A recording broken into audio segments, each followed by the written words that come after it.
Good morning. Good morning. It is Wednesday morning at 5:19. It is the chapter 14 and 15 review of the Atomic Habits. Now I've come on a little earlier. I know typically I try to get on here at 5:30 to do the review. However, this morning I have something to do, so I have to move a little bit earlier, right? So far, we've done very well with the Atomic Habits. There's a lot of content in there, and I hope that anybody that is watching the review is having time to implement some of the changes or getting their minds prepared for some of the changes that will be made, making notes, and just thinking about what it is that's being shared with you. I think this is a very, very good book. I'm very pleased with this read. So I'm glad that I actually decided to make it a journey where I decided to do a live here on Instagram. I know I did it quite early in the morning, and which makes it very difficult for people to come aboard and review. I will not be doing the 5:30 a.m. live again for a book review. I'll choose to do it at another time where other people can be involved. Good morning. Thank you for joining. I'm just doing a chapter review, chapter 14 and 15 of the Atomic Habits. So I typically come on at 5:30 a.m. and just do a review of the chapters. I've been doing it for a few weeks now. I know 5:30 is quite early, but I appreciate anyone that comes on to join. So I'm just going to start because, like I said, I do have to end a little early today. So for chapter 14, the discussion is about how to make good habits inevitable and bad ones impossible. So what he discusses is to make the experience pleasurable. If we are trying to eliminate bad habits and we want to make our good habits inevitable, then we have to make the experience of the new habit inevitable. We need to find immediate satisfaction from the actions that we take to ensure that we are able to commit to the change, right? We want to make sure that it is something that we find immediate satisfaction from, because as he had mentioned in previous chapters, it's all about the feeling. Feelings is what we do when there's a cue. We feel a certain way, and that's what causes a response, right? So whatever cue we get, we have to have we do have a feeling, but the response that we take, which is the action which becomes a habit, needs to be something that feels pleasurable. Now, he states that there are commitment devices, and it is the choice that we make in the present that controls our actions in the future.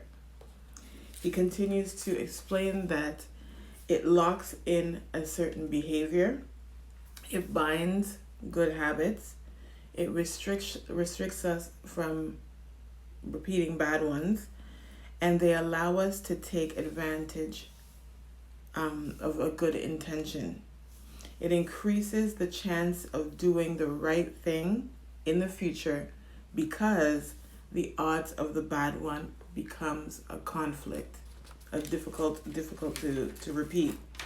So when it comes to finances, here's a few options that you can look at for making your action something that brings you pleasure instead of, a negative response.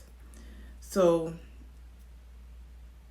you can save money in a bank account that you do not use. So I'm with TD. Instead of going to TD and saving your money there, open a bank account at a whole new institution and deal with, make it known that this account is strictly for such and such. So because this year for me, my goal is to save an emergency fund, I have CIBC as my regular bank. I have a Scotiabank. So what I do is I put money from my CIBC account into my emergency fund account with Scotia. So that's what I do, because emergency funds, one thing you must know is the funds should not be tied up in anything. It needs to be accessed right away in case of an emergency. And an emergency is a necessity. It is dire need, not a want. I need to, I need to get that. I should get that. No, it's something that, if you end up in a very big problem and you need to tap into some funds, you have it there. It's an emergency fund. And they say that you're supposed to save 3 to 6 months of your monthly expenses as your emergency fund, right? So with that said, I have that account, and then I do not have an ATM. Well, I have an ATM card, but it is not activated to use at the ATM. I made it very inconvenient for me to use it. So when I get paid, I just email transfer the money over to that account. That's it. I don't withdraw from the account. I leave it there. I have the bank card, but I do not access the account because it's not for that purpose. So for me, that feels good because there's no temptation there, right? And I'm still able to contribute to my emergency fund and do what I need to do and not have any distractions with all the rest of my other financial activities. Then he speaks about budgeting. Even when it comes to a budget, you can use cash only. This is something that I have to do more. Use a cash only budget. Get my receipts, put the receipts together, record and document everything. There are apps that you can use to help with budgeting. You can get an app to help you out with making sure that you stay on track of your budget. And that way it takes away the thought process of, because I don't know about some people, but I don't mind writing things down, right?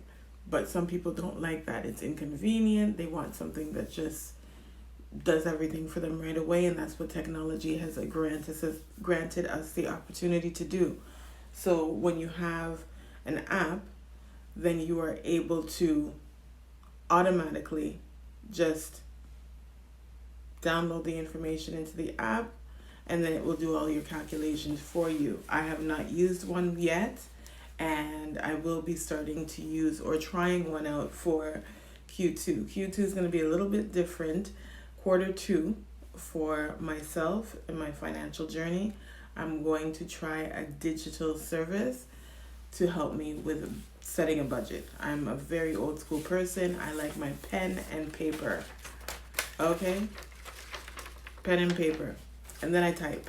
Weird, eh? But that's the way it is. Also, it's important to set realistic goals so that when you start to do what you're doing, especially with your finances, when you set a realistic goal, it makes it easier for you to commit. It brings less stress and less aggravation to the changes that you decide to make.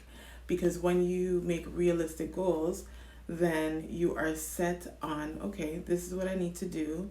You understand why you're doing it. There's a definite reason and understanding as to why you're doing it, which will make you even more inclined to work towards actually completing the tasks. Now, I know that at the beginning of the book, he did mention that setting goals is a disservice to ourselves because it really deters us from continuing the process over and over. But the thing is, when you're setting a budget, your budget does determine certain things that you're trying to achieve, right? So instead of, it's a goal. It's a financial goal that you set. There's long term, there's short term, right? So you determine what it is, make sure it's a realistic goal that you can afford to maintain. And even if you have to add on at a later time, be willing to start small and add on to the option as you grow and as you make some changes in your life. Definitely do your best to cut expenses that are not necessary. So if you notice that, there's some type of service that you're using that you really don't need to use. There are a lot of people who talk about the food delivery services. To be honest, I don't really know many of them because I don't use that. So if you eat out a lot and you get deliveries to you, what is it, dish? I don't know. Those people that deliver food, Uber Eats, that, yeah. So if you use a lot of those apps, you know what? Make it something where you take the app off of your phone and you say to yourself, you know what? I'm only ordering out once a week. If you're a regular person, if you do more than that, start slowly. Give yourself once a week that you'd be using, some type of eating out, and then find someone, there's YouTube. You can go onto YouTube and find someone that is a very good chef that can make meals, fast food type of meals, foods that you enjoy. It doesn't have to be fast food, foods that you enjoy making that you would typically order on one of those apps, and see who can make it in a short period of time and also does it in a very entertaining way. So this way you're replacing the habit of ordering out. You build yourself a grocery list, and you know who it is you're going to watch. You have your meals that you're going to cook, and you're going to enjoy yourself in the process because you're being entertained with the person who is teaching you how to make food, right? Then there's also the option of setting up an appointment with a financial advisor to go over your portfolio. That is very important. When I started my debt repayment journey, I didn't have a financial advisor. I had just gotten into the financial industry, so I was learning a lot about the importance of setting up a solid financial portfolio.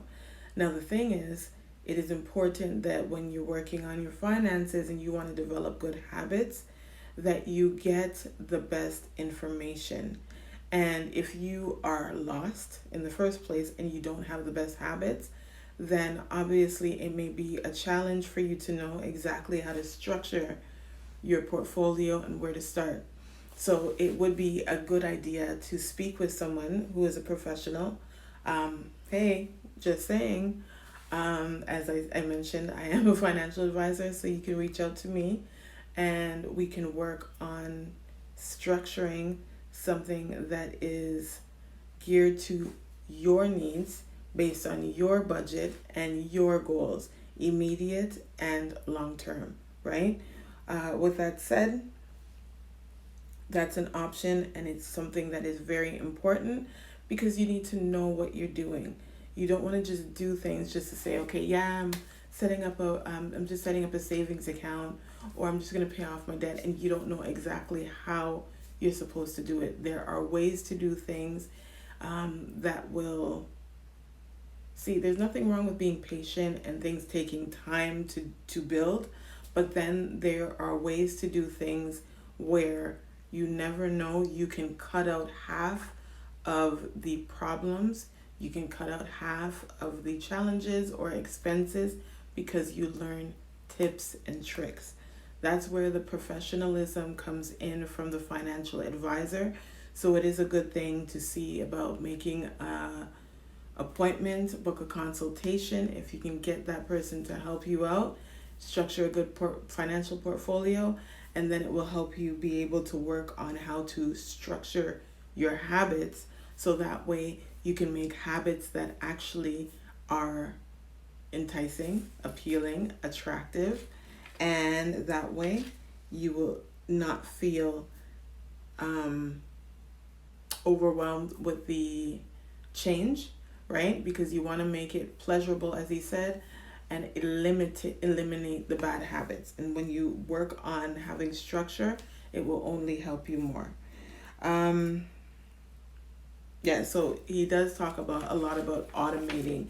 Anytime that you have the opportunity to automate your services to assist you with your goal, definitely do that because it will help, right?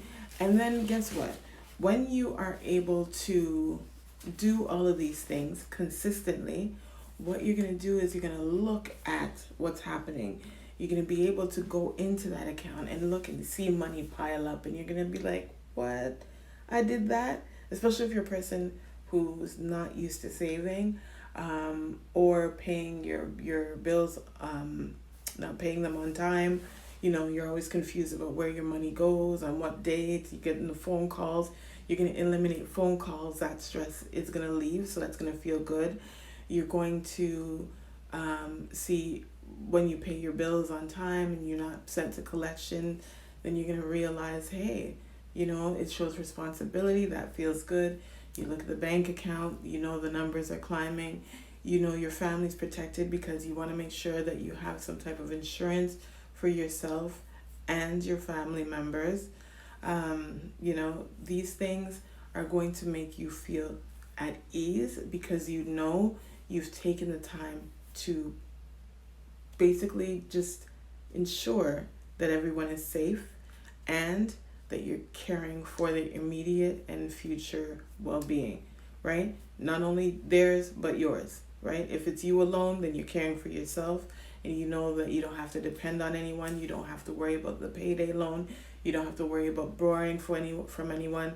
And then if the event of an unforeseen circumstance comes up, which is something that, requires you to have a certain amount of money, you have an emergency fund that you are building, and, you have that money to tap into. So you don't have to worry about the stress of where do I go. You got it because you worked on it, right? So just make a start. When we make that start, it's about making the first move, second move. Make it easy for yourself. That was another thing that he had talked about before. Make it easy. Do not make it a challenging process. And that's why I say automation is good, right? Especially if you're a person that cannot deal with the whole writing down and calculating this and that for yourself. If you can find an app, and I will look into some apps and that I will be using for the second quarter, and I will post them on my Instagram. But at the same time, if you can use an app, that's good. And then if you can definitely go ahead and seek help or assistance from a financial advisor to get the guidance and get you off to a good start, then you know what? It's only going to make it easier to maintain. So that was chapter 14 of the Atomic Habits. And then we have chapter 15, which he says is the cardinal rule of behavior change. The cardinal rule of behavior change. So before it was make it pleasurable, now it's make it satisfying. To me, it sounds kind of like the same thing. We're just trying to make sure that we enjoy what it is we're aiming to do, so that way the habit becomes part of our lifestyle without even thinking about what we're doing, right? So how do we do that? Now he says, although we know that implementing a certain change into our routine will be beneficial, we continue doing the same thing that doesn't work in our favor. Consistency is an issue. Good morning, cuz you know what? I started very early this morning. I started at 5:20 because I have to go out. Okay, so I've already gone through chapter 14 and I'm just starting chapter 15, right? So I have to leave early, so I started a little early. So thank you for joining. As I was saying, this one is chapter 15, and he says the cardinal rule of behavior change is to make it satisfying. And the reason why we need to do this is because we know that we have to implement changes to our lives and our daily routine. However, we tend not to do that. And when we don't do that, obviously, it doesn't work for us. It's very frustrating. We keep thinking about the change that we want to make, but unfortunately, we're so confused and uncertain, and it makes it frustrating, and a lot of the times we give up, right? So he says consistency is an issue. Hence, doing something that needs to be done on a regular basis in a way that is enjoyable or feels fulfilling is the key. Now, we have to make it a positive experience. So I just went over the make it pleasurable, and I was talking about finances. When it comes down to it, we always say we want to save, we want to do this, we want to do that, and we take it upon ourselves to think that we have an understanding of how to do things. I was talking about the opportunity of saying, you know what, I need to meet with a financial advisor to get some assistance to help me understand where I'm going wrong. Because I know, yes, you can do your wants and your needs, and then you can say, yes, I can save here and save there and whatever. But the thing is, if you're looking to have a solid financial portfolio that suits your immediate needs and your long-term needs, and you want to make sure that your finances are being able to be dispersed, your income, you have one income, you want to make sure it is balanced out and able to meet all of your needs, then to me, it's a good idea for you to meet with a financial advisor who's going to help you determine where things need to go to give you the result that you're looking for. And then that way, when you decide to set yourself up for your goal, you have a clear direction. And the information that they give you will help you to feel even more empowered and understand the reason why you're working towards certain things. It's one thing to just say, oh, I'm saving money. It's another thing to say, you know what, retirement, I only have so many years left. Oh my gosh, you know what, I can't live off of government assistance because I'm not making enough and I haven't saved enough for my retirement. So I do need to work on my retirement savings, right? And I do need to put money into investments. But I don't know how to invest. Where's the right place to invest? You know what? I'm just going to leave my money in the bank account and that savings should be there for me. Well, what about inflation? What about all of these things that come into play years later? So that's why I suggest meeting with a financial advisor, speak to the person, get that assistance, set up automated accounts where you can have things transferred, have separate accounts from separate banks. I was mentioning the fact that I do not use one bank for all of my banking needs. I have a separate bank where I do automatic transfers, that I have a bank card that is not accessible at the machine or in the stores. So that way, that bank, I know it's exactly for what I say it is, savings, right? Emergency savings at that. All right. So back to chapter 15, become more likely to repeat behavior when it is satisfying. We want to signal off excitement and joy to our brains when we are taking action. So let's talk about working out. There are times when I get up and I'm like, okay, I'm going to work out today. And I feel good in my head about going to work out. But then something else comes up and it takes over my thought process. And you know why? You know why that happens? Because there wasn't a structured time set for me to know that I'm going to follow this routine with getting up, freshening up, putting on my clothes, getting out, getting active, finishing my activity, and then moving on. No, that's not what was happening. I would just say I was going to work out and just make it a part of my day at some point. And then life happens and I would miss the workout. Then I would be in my head thinking, man, you got to work out. You're not fit, and at the same time, you want to lose weight, but blah, blah, blah. There's all of these thoughts would come to my head. But after reading the Atomic Habits, he mentioned the routine, the importance of saying, at this time of this day, after I do such and such and such, working out is next. And then the next thing he talked about was making sure that you have the items required to complete whatever task it is visible and in your face, especially around the time that you're going to do the activity, because it's going to make it easier. Then he also talked about removing the things that become that are present challenges for you not doing what you need to do. So removing that out of the way. So for myself, what I started to do with my phone was I go to my phone will be a distraction. I want to work out, but you know what? I gotta go post, or oh, I gotta go check something. So I get on the phone, and all of a sudden I'm on Instagram longer than I need to. There's 10 minutes into the workout that I could have done, and then guess what happens? My time gets thrown off, people wake up, and then there goes the rest of my day. So now it doesn't go like that. I know. I get up in the morning, freshen up, as I said, get my clothes on, get out and do my activity, come back in, and then I deal with my household. Because I know that if I don't do it early, it's not going to get done. And how do I make it pleasurable? Well, I went and I bought some outfits because I was looking at myself working out, and I was like, you know what? Yeah, look at this body go.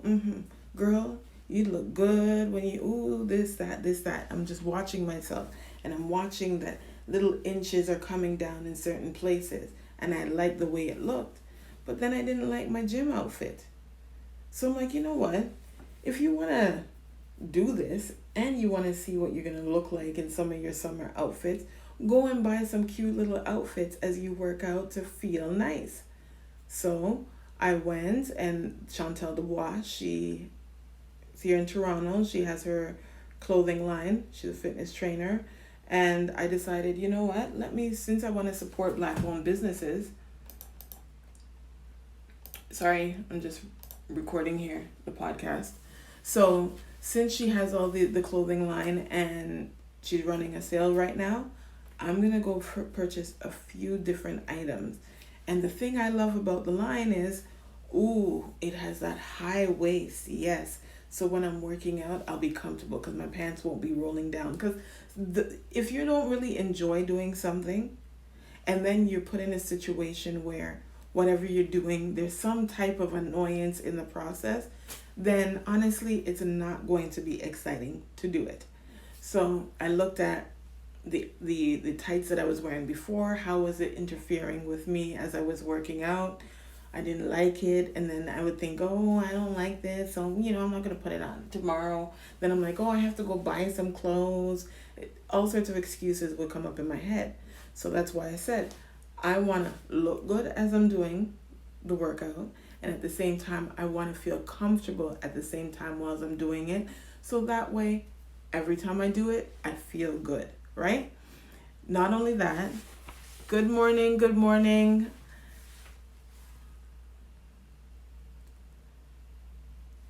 Thanks for joining. I'm just finishing up chapter 2, the second chapter. So this is chapter 15 of the Atomic Habits. And we're talking about making our habits pleasurable. So finding pleasure in whatever it is that we do. Not pleasurable. Satisfying. Pleasure, excitement, just enjoying what it is that we do, right? So I'm talking about the fact that when I work out, I do my best to get an outfit, it makes me feel and look good. And at the same time, it doesn't move, shift, or cause any annoyance through my workout, because working out is a new habit that I'm trying to form. And at the same time, I've also structured a designated time to do it, right? I don't deviate from the time anymore, because if I do, then it throws off my whole day, and sometimes it doesn't even get done. Not only that, I don't do what most people suggest, you should work out for an hour. Some people feel that working out for an hour is, the best thing to do. But as a person who's starting off, especially as the Atomic Habits said, take that 1% every day and build upon. So I start small. 30 minutes a day is my go-to. And it makes me feel good that I got up and did it. makes me good because I feel good because I know whatever I'm wearing I look good in, and then at the same time I'm seeing myself in a position where I want to be in the long run, and it's ultimately good for my overall health and well-being. So he said, we live in a delayed returns environment. Our actions usually take years to see the result pay off. So with saving for retirement, that's one thing. We know we're saving for retirement. We see the long-term effects of saving for retirement, but honestly, it doesn't give us immediate satisfaction, right? Losing weight. We want to lose weight. We work towards losing weight, but we don't see the immediate return of that. You go to school.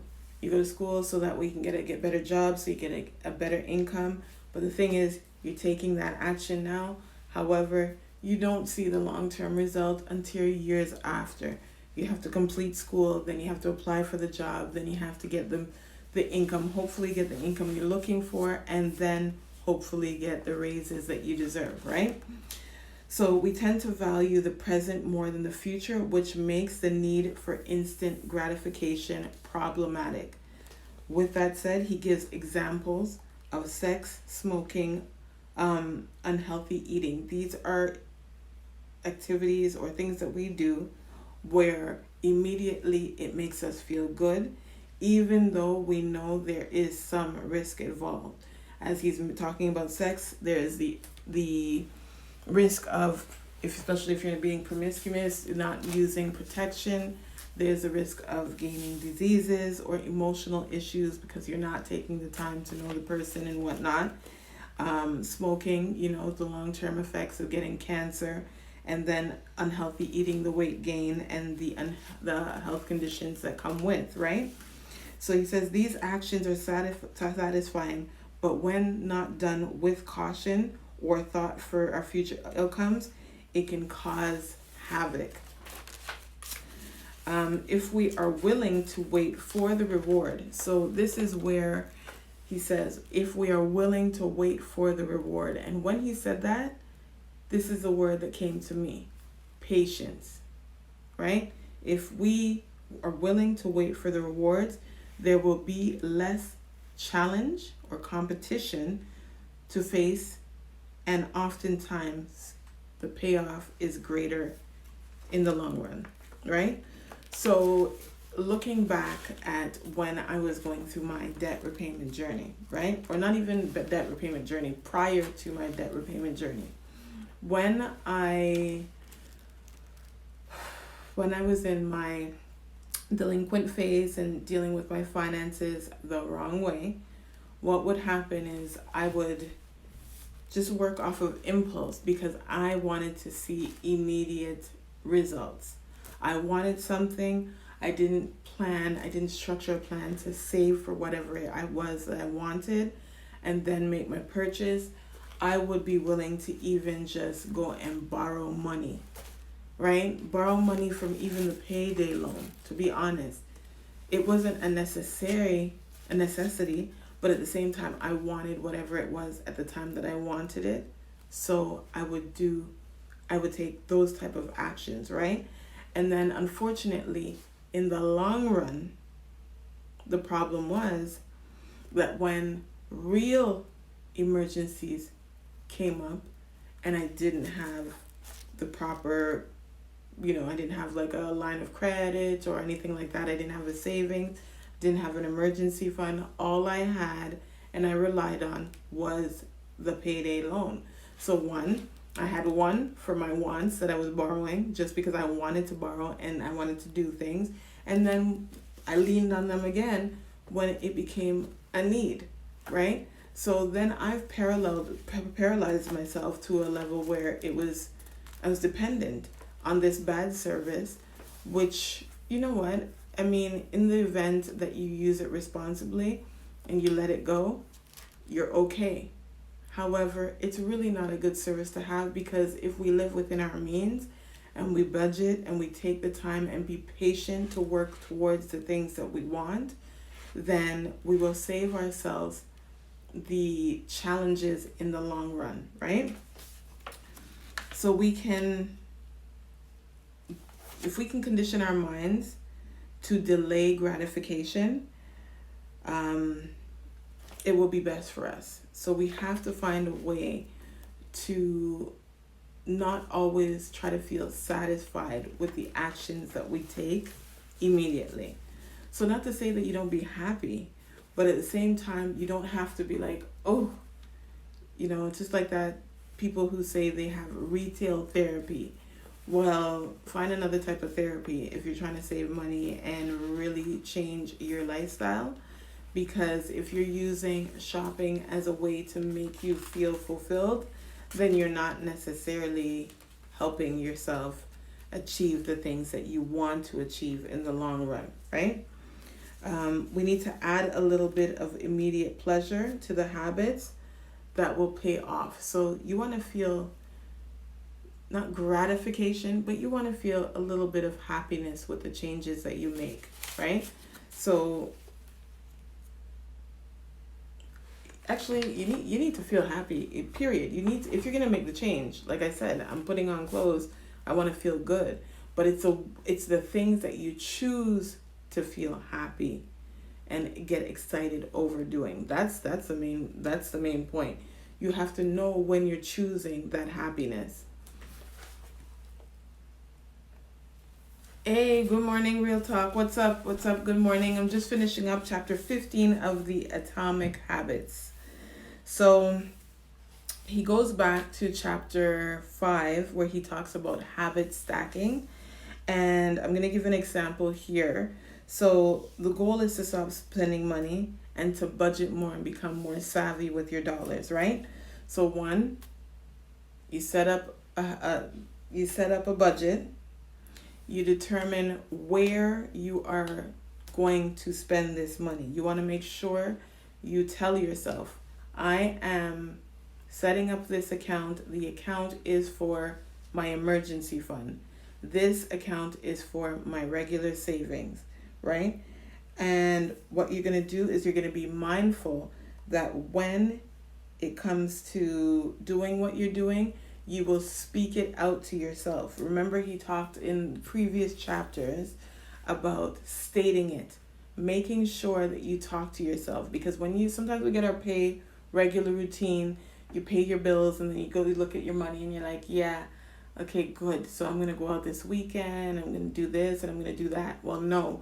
Now you actually verbally tell yourself, okay, I paid my bills. Great, the automatic transfer came out. Gratification, that feels good. You know it's coming out. Oh, you know what? I gotta transfer that over to the emergency fund.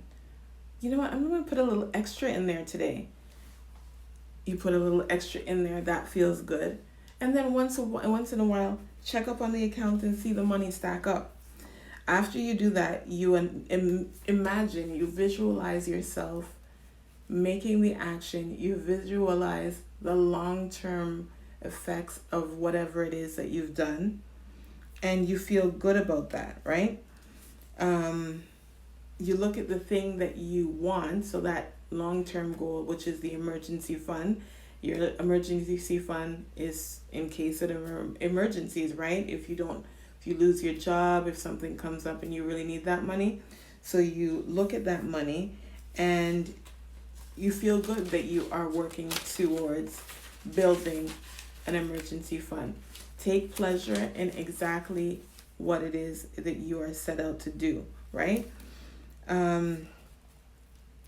Every time you do it, you're going to feel good. Now, I'm working towards paying off my final debt right now.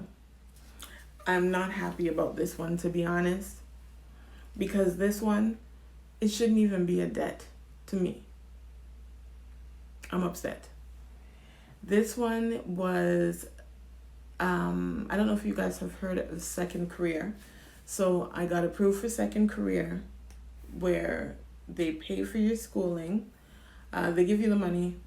You pay the school, the tuition fee, and then they give you money for living expenses. I did this years back, right? So what had happened was I finished school. I paid for the schooling. I finished school. And less than a year later, I left and I moved to Edmonton. Now, when you pay your tuition, what you're supposed to do is send them receipts. You send the receipt, and boom, everything's good. What I did with one of my payments, now this is when I was slack, to be honest, because if I didn't do this, I wouldn't be in the situation I'm in anyway. So I should be a little mad. I should be frustrated with myself, but at the end of the day, it is what it is. So instead of me paying the full tuition when I had the money, I paid half, and then I paid the other half later on.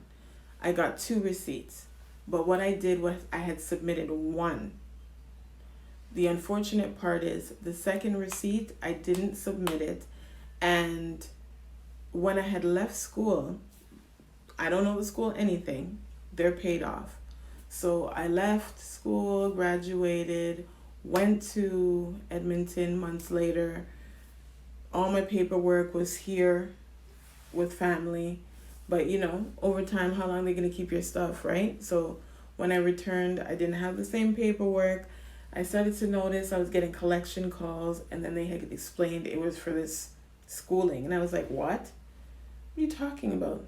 I'm like, I paid for that. So they said, well, you got to call the school and blah, blah. No, you have to call the ministry and blah, blah, blah, blah. So when I had called the ministry, they said to me, well, you didn't submit the receipt. So I was like, okay, well, then let me just call the school, because the school is going to tell you I paid off the balance. So that means I used the money for what it's for. And unfortunately, that's not what they want. They wanted the whole payment on the one receipt paid to the school. I got it. Well, at least the individual that I got was difficult, and that's where it was left off. So I have the last debt to pay right now, and that is a student loan. They turned it into a student loan because they did not get the receipt. It would have been a grant if it was paid off on time as I was supposed to. There's a contract, so on my part, I was wrong. But at the end of the day, I paid the school, okay?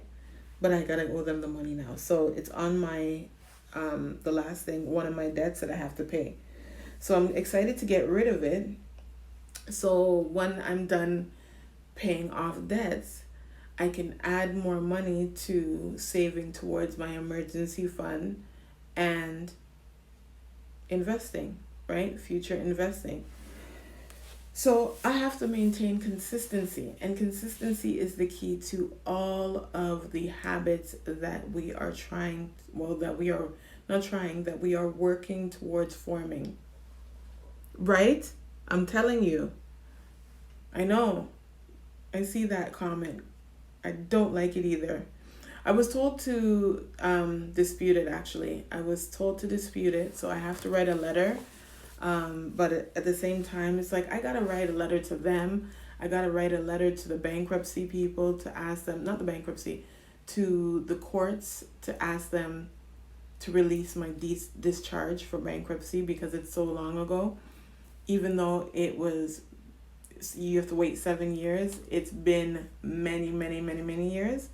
And I was told that I can write a letter and ask for them to give me an early discharge. I don't know if it will work, but at the end of the day, that's another letter I gotta write. So I'm gonna write this the ministry and dispute this, and then after I'm gonna write the other people to see if I could get these things discharged, because those are the only things holding me back right now on my credit. So the bankruptcy is discharged, but at the same time I want it to be removed from my bureau. And then with this one here, it's there on my report, and I did I think it's called some student relief program. So right now I'm not paying it. I'm saving up the money until I have enough, and then exactly. And that's what I was told. They were like, you know what, give it a shot, because you never know. That's just like second career. I never knew I was going to get it. People in the government agencies, when I told them I wanted to apply for it, even the people telling you to apply for the loan are telling you it's going to be hard to get it, right? And I did apply and I got it. It really did help. I just messed up with this last little portion, which is still a lot of money. So I got to do it. I got to ask them, and I got to write this letter. So yeah. So once I do that, I'll be in a better position to use my hard-earned money to take care of the things that I have to take care of right now. So with that said, that is chapter 14 and 15 of the Atomic Habits. To be honest, it's become, the chapters are obviously a lot shorter to review because it's based on action. It's what do we need to do? And in between, he's telling stories, right? The stories, if you choose to read them, you read them. But the point is, we need to make these actions satisfying and find pleasure in what it is that we're doing, because ultimately we know it's something that's going to help us in the long run, right? But it's that mind control. We have to switch it up. So thank you for joining me today. Anything more that you missed, or the chapter 14 review, I will be uploading onto the podcast on Friday, and then it will be on YouTube next Monday. I was saying that this has been a good run. You know, I really enjoyed doing the book review, but I will not be doing it at 5:30 anymore because I want to be able to have other people. For now, it's okay. Like now I'm going to continue the Atomic Habits at 5:30, but any future book reviews, I'll do it at a time where there are more people accessible online, so that way we have a bigger community. But you enjoy your day. Thank you so much. All right. Many, many blessings. I hope it's nice outside today. Later.